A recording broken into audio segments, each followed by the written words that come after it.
चलो रे सखी उस बाग में मेवा खिलाऊंगी।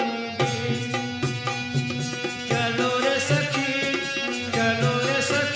उस बाग में मेवा खिलाऊंगी।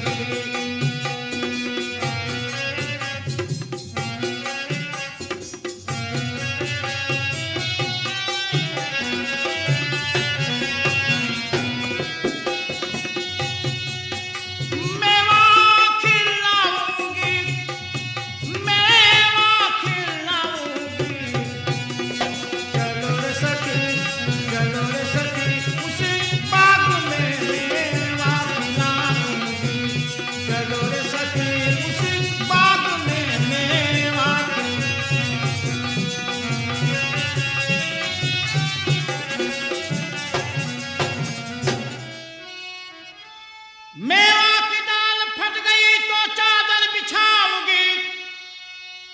मेवा की डाल फट गई तो चादर बिछाओगी।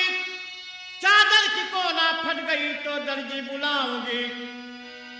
दर्जी की सुई टूट गई तो लोहार बुलाओगी। लोहार का पसुरा टूट गई तो घोड़ा दौड़ाओगी।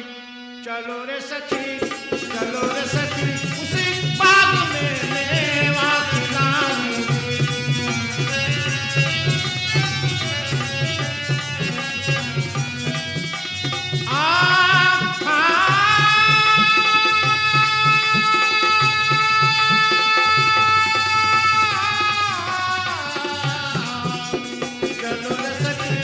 चलो रे सखी उसी बाग में मेवा खिलाऊंगी।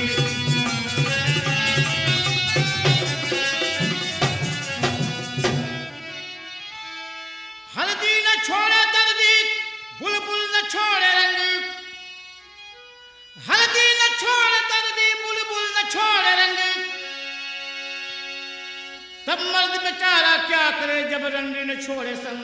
चलो रे सखी उसी बाग में